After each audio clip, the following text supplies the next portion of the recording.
ultimately, anyone that's got a technical limits type project, I highly recommend to have a very detailed conversation with the planner to try and get as much information on the queue that's ahead. Unfortunately, that's very resource intensive.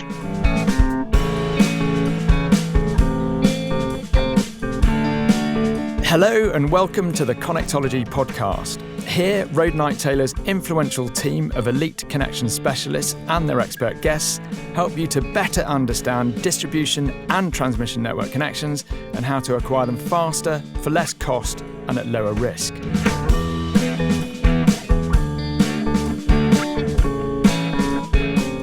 Hello and welcome to another one of Road Night Taylor's Grid News and Views podcasts. We are doing this virtually today, and I'm joined by all of our Connectologists. So we've got Philip, Catherine, Kyle and Nikki all on the call, and me, Pete Aston, as well. So welcome everyone to the podcast.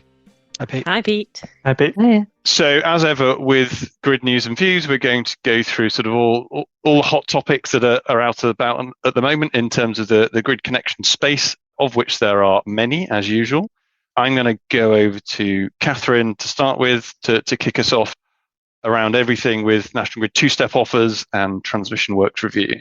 There's been an update from the ESO that went out in the form of a letter towards the beginning of sort of March to confirm that, unfortunately, the two-step offer process has overrun. So they have not been able to successfully get back second-step offers to people who've applied in the last year in England and Wales, and within the kind of time frame that they were given by Ofgem, which was everyone had to have their second step offer by the end of February.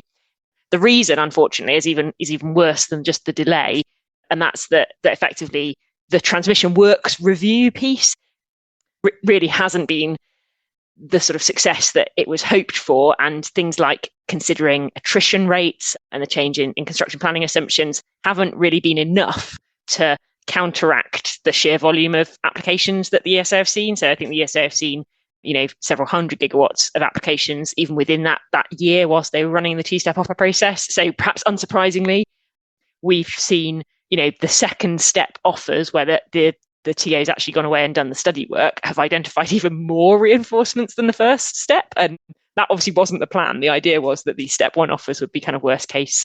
So that's quite a big announcement. And I guess actually everyone probably needs to be, as an industry, that has knock-on implications for everyone really, and not just those who've been given two-step offers. This idea that actually we're sort of a year behind in terms of assessing the required network reinforcements for the volume of applications that we've had. So I think headline views are that transmission works review, not the success it was hoped to be. Two-step offers, process is still ongoing, being given a 3-month extension. So final second step offers should be issued out by May.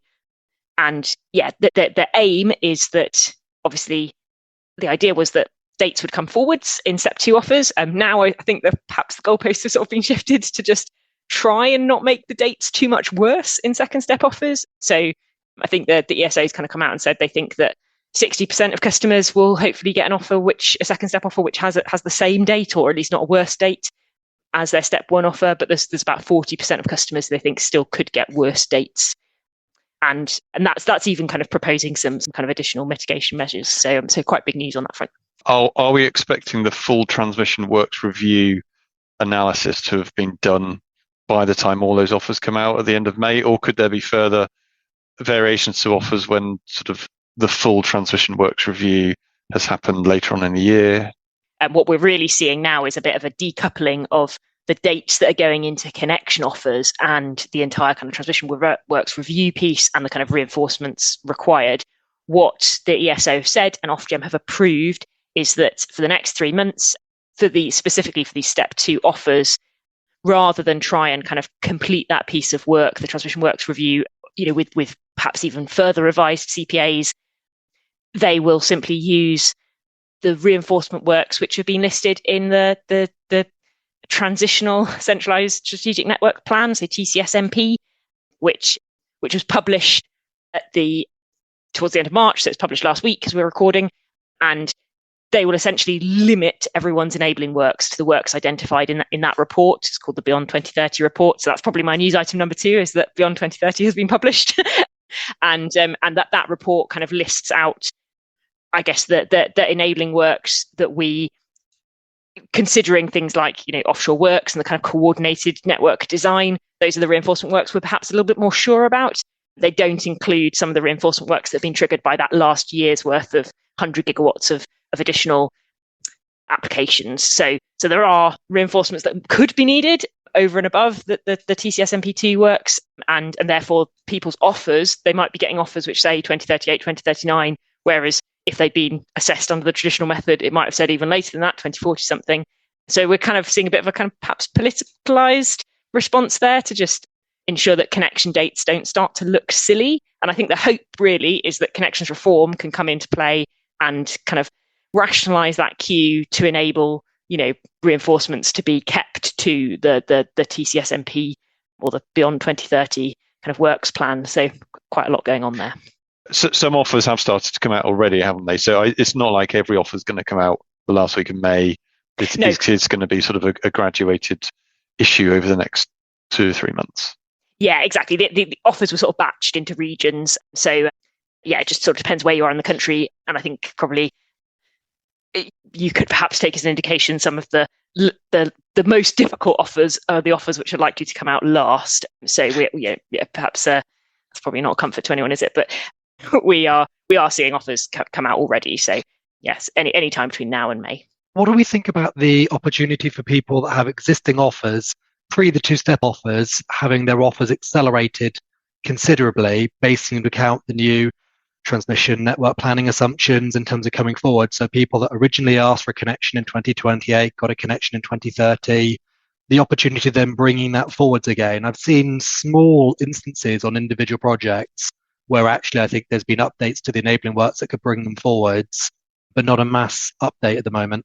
No, and that's probably, that's a really good point in terms of the EOI process, that expression of interest that NGESO kind of went out with last year to say, did people want accelerated dates? And there were kind of two strands to that. Firstly, did you just want to accelerate your connection date because you were kind of ready to build now, regardless of what technology you were? And that was kind of, can you please assess me under the new construction planning assumptions? And then secondly was if you're a battery storage, were you happy to take a non-firm connection? Could you be accelerated on a non-firm basis? The things I've seen so far, there seems to have been a bit more progress on the non-firm battery piece than there has been on, can you just accelerate customers who are ready to build? So I think really there are a number of constraints against accelerating customers, not just the kind of, potential sort of underperformance of the transmission works review, but also things like, just the resource availability within the TOs, the lack of availability of outage windows and commissioning dates. So I think there are some real barriers to, even people who are ready to build, looking for connections in the next couple of years. There are real barriers to kind of adding anyone else to the pile of people, trying to connect and trying to use kind of the same limited TO resources. One of the things I found out this week is that every offer that goes out has already booked in the outage for the works to get them connected, which obviously then ties up everything else that comes through. So potentially, if milestones start to work and push people back, that then might then unlock both TO resource for doing the works, but also the outage windows for bringing over people's connections forwards.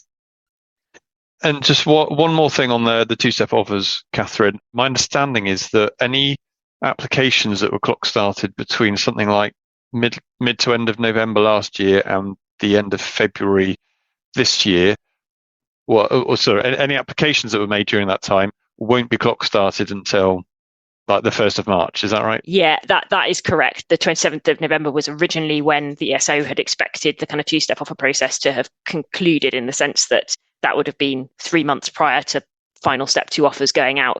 So this delay has kind of had a knock-on impact because they had said everyone who'd applied after the 27th of November would expect to get a full offer, and now they can only get that full offer if they delay their clock start. I think one really important clarification point which came out on a webinar was the ESO have checked that they're not kind of going to inadvertently cause a mass interactivity event by moving everyone's clock start to the 1st of March. So we are not expecting any of those offers to be interactive. So effectively, what I think that means is either they are confident that the group of applicants don't interact with each other, or they will effectively maintain the original kind of queue position hierarchy within that. So I think some thought has been put to that. There is a group of customers that do need to be quite aware. If you did apply to the ESO between the 27th of November and now, the 1st of March, your offer will come out. You could get an offer that comes out up to the end of May, and actually you therefore won't know what your milestones are for that offer until after 3 days after the date has passed for you to submit a mod app to delay those. So there's a bit of a kind of, that was an unintended consequence. And I think it's just kind of worth watching that space. If you're in that position and you think there's a risk you might come out with uncomfortable milestones, probably like having that kind of sort of keep in touch call with your contract manager.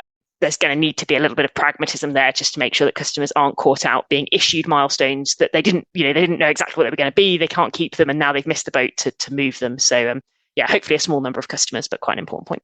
Is that just for the mod apps or the new applications? So that could be either. New applications would be more at risk of not knowing what, because you wouldn't know what your connection date was, so you wouldn't know what your milestones were going to be. Obviously, I think in practice, most of those connection dates we're expecting to be well into the late 2030s, and therefore not have milestones for quite a considerable period of time. But mod app could have a different result. And for those on the call who've looked at the Beyond 2030 report, anything interesting in there? I mean, how many interconnectors have we got coming out of Peterhead now? Is it, last count, it was at least 2, and it looks like there's perhaps more than 2? I think we've got at least 5 in total. And I think our longest interconnector is going down to the Kent coast. From Peterhead. Wow. That's a lot of converter stations as well, isn't it? It's a lot of cable, I think along the coast of Peterhead. So. Yeah, it does graphically represent, it's a pretty compelling picture as to how much infrastructure we potentially have to build. I think that there are some just maybe helpful signposting. There's 2 reports actually. So there's the overall strategic report and there's a technical report which sits behind it. The technical report has perhaps a bit more granularity in terms of dates for the specific reinforcements. So kind of recommend people have a look at that. It's on the same page on the ESA website. I'm sure lots to go through on that Beyond 2030 report as well in terms of the different reinforcements that have been sort of published or suggested. Yeah, just on that, it's interesting because I had a bit of a look through all those reinforcements, and I think for those that we're expecting, it's going to give you a good indication of exactly when and kind of a bit guarantee over certain dates. Some of the detail is there, particularly on the technical report, gives you an indication of dates, but I think it's just noting that this is all beyond 2030. So that's what the name is in the title. Therefore, a lot of these projects are quite at risk. So it's the best view at this moment in time. The T in TC SNP is transitional. So this is effectively a kind of view at this moment in time. But out of all the various reinforcements that are listed, only a relatively small percentage, I think about 15%, were shown as a kind of status of 2 or above. So it's kind of giving you an indication of 6 statuses, so to speak, of progress of those projects, and only 15% were actually showing us a 2 or more. So they're all very early stage kind of concept or early development phase in general. It's good information, good visibility, but it's just noting that it's not going to answer everyone's questions immediately. Okay, thank you. So moving on to a subject now which could be classed as shutting the gate after the horse has bolted, but letters of authority for transmission applications, Kyle. Yeah, so it's a big week for letter authority. I think we've been talking about it for I don't know how long, but letter authority will now be implemented on Thursday, so the 28th. It will come into force, which is 9 working days after the decision was made by Ofgem. So it has been fully approved, and it was usually a 10 working day implementation period, but because of Good Friday, it's been moved to the Thursday. So if any submission basically from Thursday, you'll have to provide a letter authority alongside your application for transmission.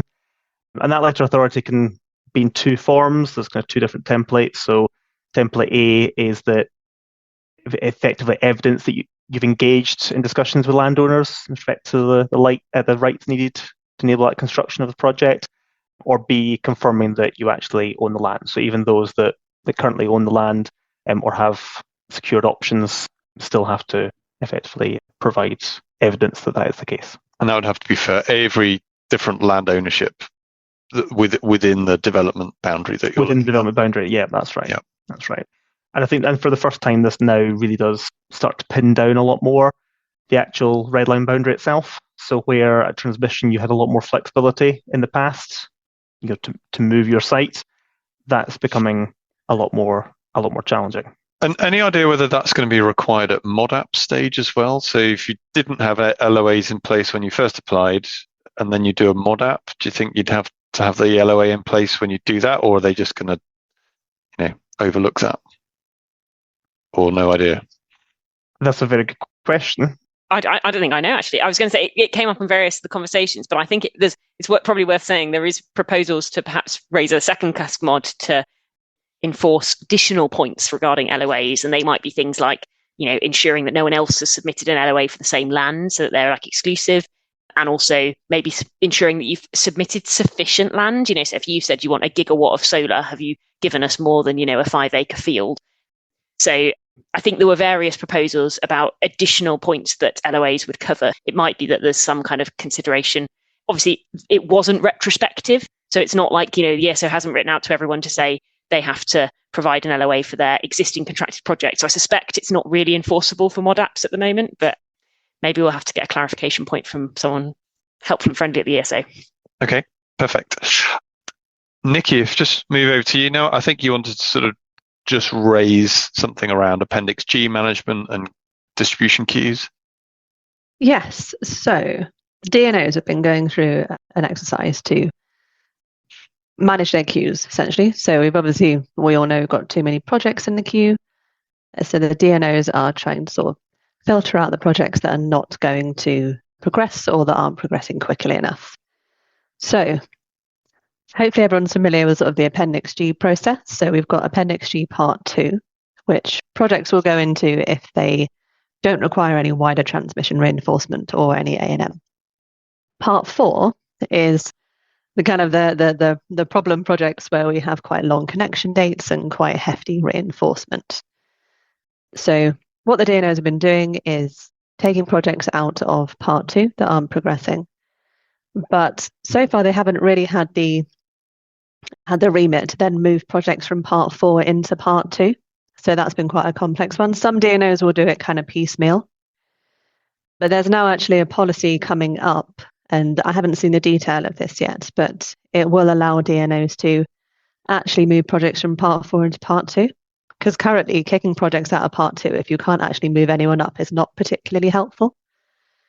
But there will actually be a proper process around doing that. And there will be a process around different technologies as well. So, what happens if you have a 50 megawatt solar park drop out? Can you then put, say, a 30 megawatt battery into Part 2? So I was at an NGESO Connections conference the other day, and as an example, they've actually already removed 1.3 gigawatts from their queue. So that's quite substantial. That can hugely change LIFO queues, that can hugely change curtailment and reinforcement. So what I would encourage people to do is get in contact with the DNO and just kind of check in on where you are in the queue process. And also for projects, it might be that once they have this new process that you would potentially be able to move from Part 4 into Part 2. Obviously, if there's lots of people in the queue ahead of you, then that makes that a lot less likely. But it seems like an opportunity now to actually utilize that sort of queue management and that enhanced queue management that we have now.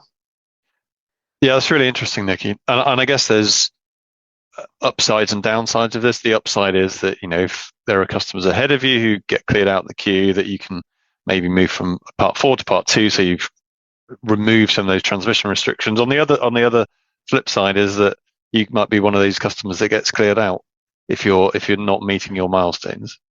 Yeah, indeed. So customers do need to be very careful of milestones now.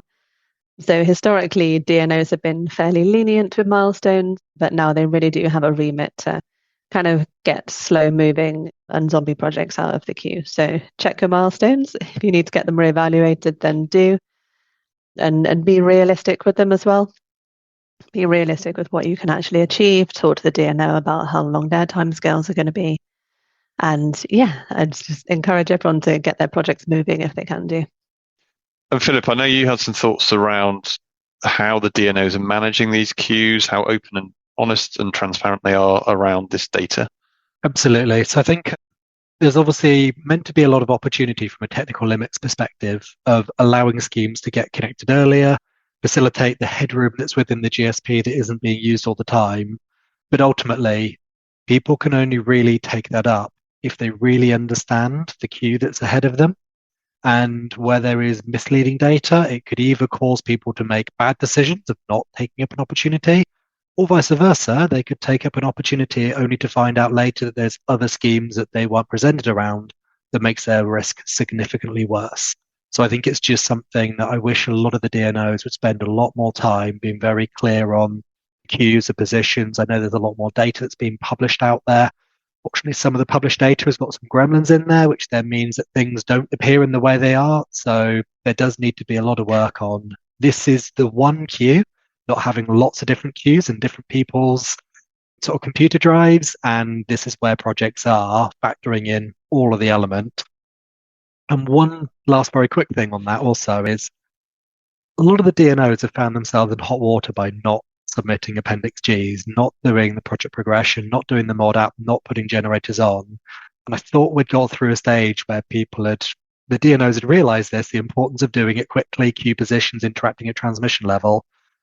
There's still a few issues out there where I received an email this week from a DNO saying, we're really sorry, we haven't done anything in the last 6 months on updating the project progression because we've been focusing on more strategic work and therefore we've taken the resource off doing project progressions to do strategy work. That was never really acceptable, and especially now I'd say it's very much not acceptable. So I think all of the DNOs need to be honest with themselves and make sure they have dedicated resource and make sure they don't make a bad situation worse. And that sounds like customers need to do a little bit of chasing, badgering of DNOs to make sure that those project progressions are still going in. Difficult to go through and force someone to do it, unfortunately. I think MPG and NGED have come up with sort of a new public website where you sort of just type in your GSP or your scheme reference number and you sort of automatically see the queue, the DNO queue underneath a particular grid group. Is that good, do you think? Or do you think is it confusing because it conflicts with ECR data? It's good. It definitely conflicts with ECR data, but there's an element of going through and working out how it works. So as an example, a planner who will remain nameless, who is superb. Every single year, they would go back and re-quote customers to give them an indication as to what their cost would be, factoring in the inflation costs. And that person would receive a new update number based on the fact of where their project was. And particular online resources take into account of when that number was generated. So therefore, people using the online reference might look at it and say, there's this amount of schemes ahead of me, not factoring in that some of the planners in that area was being far more diligent than others and going through and basically how you input the data into there then can manipulate how it looks and perceived either a better or worse risk for people, which is there again of lots of queue data, ECR data, all of it not perfect. Ultimately, anyone that's got a technical limits type project, highly recommend to have a very detailed conversation with the planner to try and get as much information on the queue that's ahead. Unfortunately, that's very resource intensive. Interesting thoughts around that. Thanks, Philip.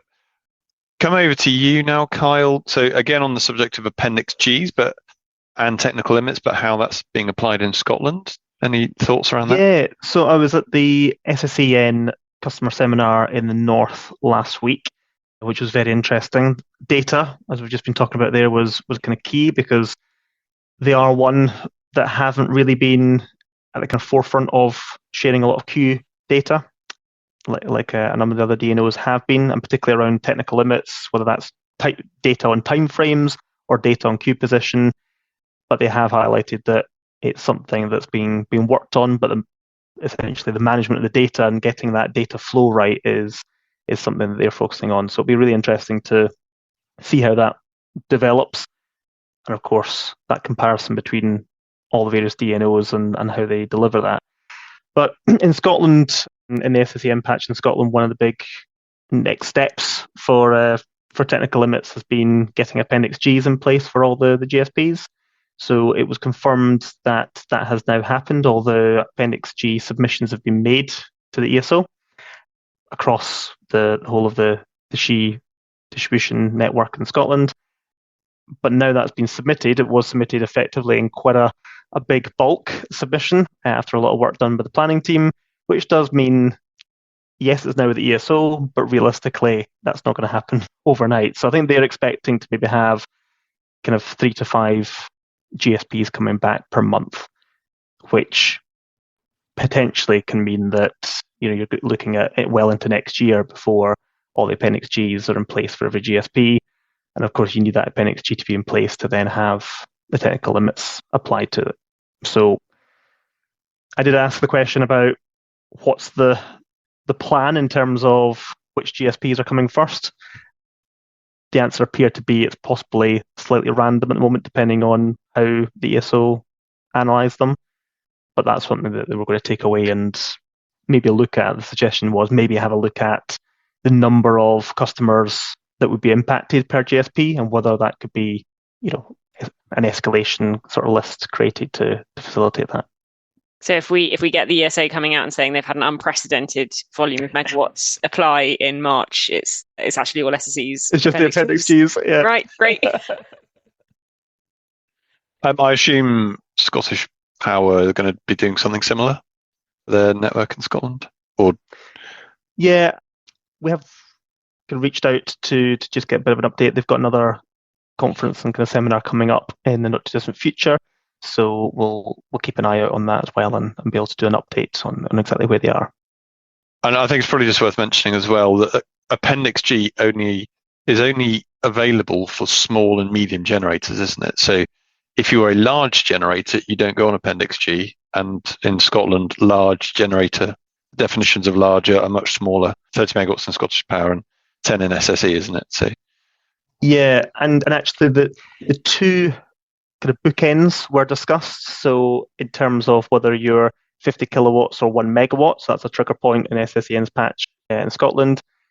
And then at the other end of the spectrum, whether you're 10 megawatts or above. So that was mentioned, and there's been slightly conflicting information on that through a few different conversations, but certainly what was discussed at the conference was that that's still in discussion. So it's still being looked at, and it's something that Nick and I have actually followed up as well with SSE on since that session. The idea was potentially trying to bring it in line, so not changing the definition of a large generator, but just changing how that definition is applied to technical limits, just to make it more applicable to a larger number of customers. So I think historically, I think large generators were on Appendix G, the ones that were legacy that were connected, but obviously not having technical limits applying for future large generators, effectively not being able to take advantage of that.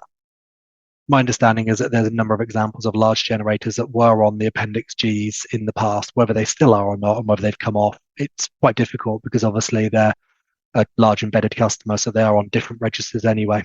Yeah. And Appendix G being a process that we've run for the last 7 years without it being codified, so there may have been an element of a decade, I think.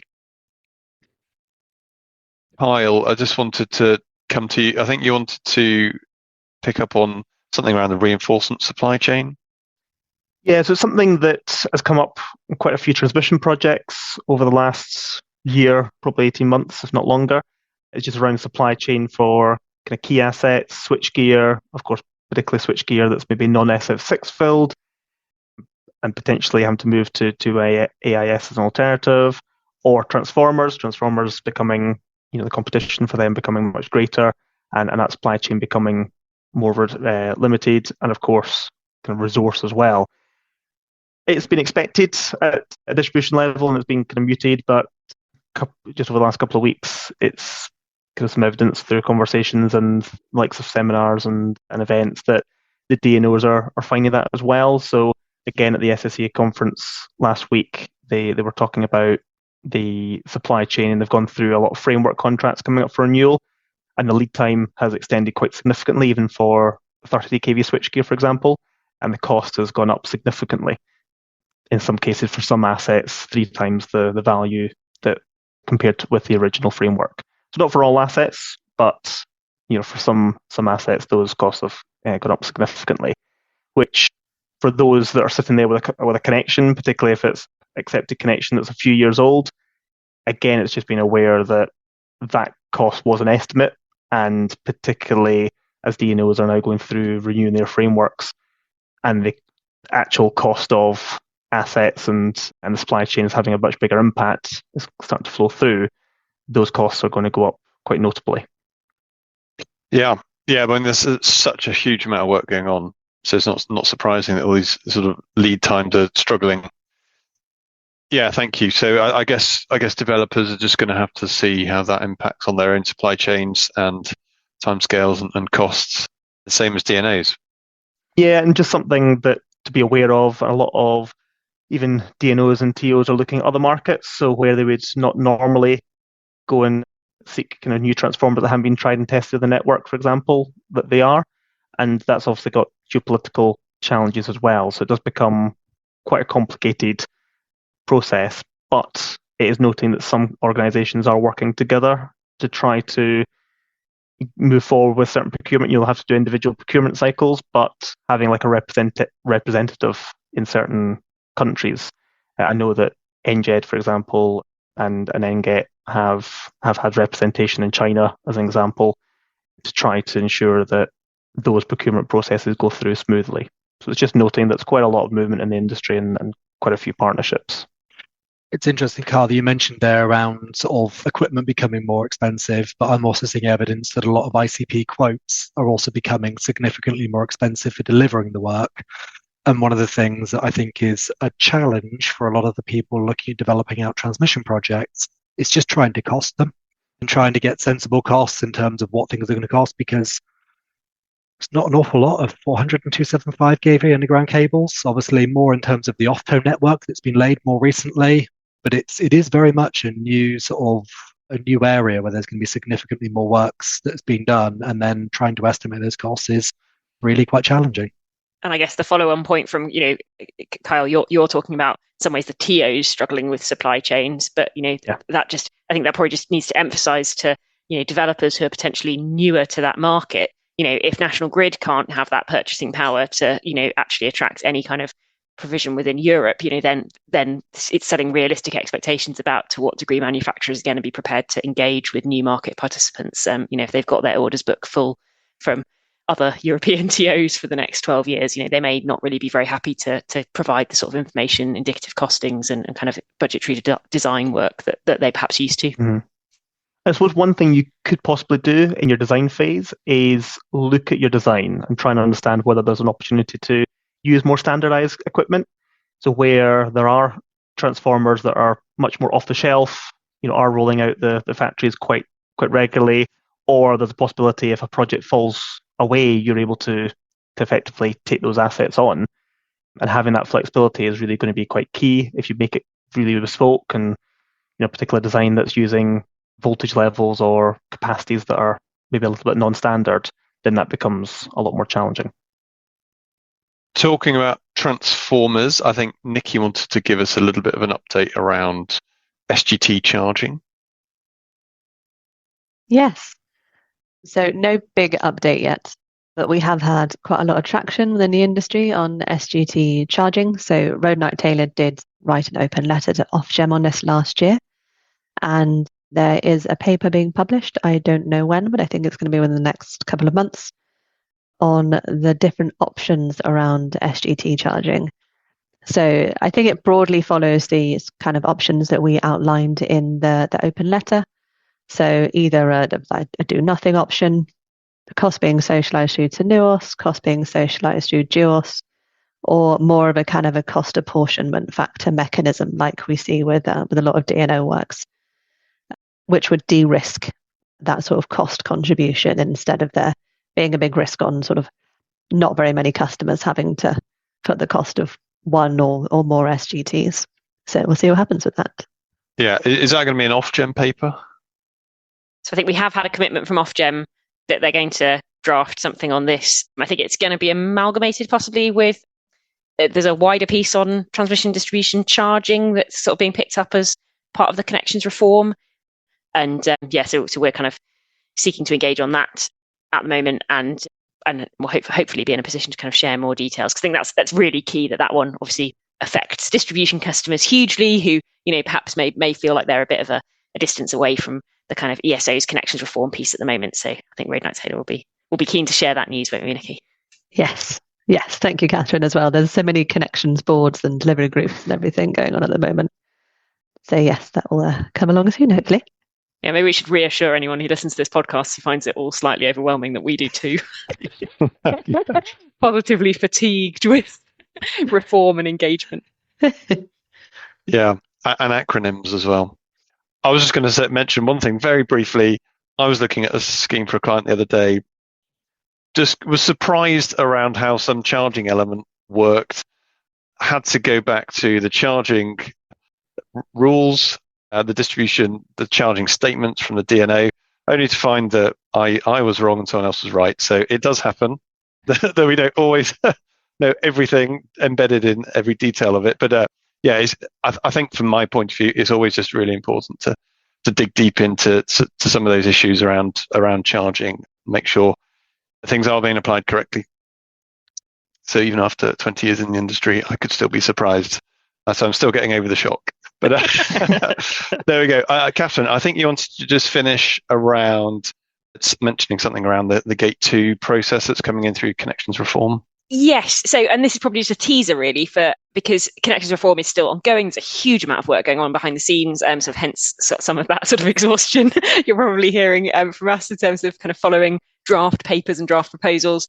But there are some quite big impact proposals, which the ESO is raising and considering and sort of developing at the moment, which would affect the existing queue and the idea of whether Gate 2, which is a kind of concept whereby after people have applied, there would need to be a second sort of gate whereby a project would prove that it was in a position to progress. So that might be to do with having land rights, being in a position to be ready to submit planning.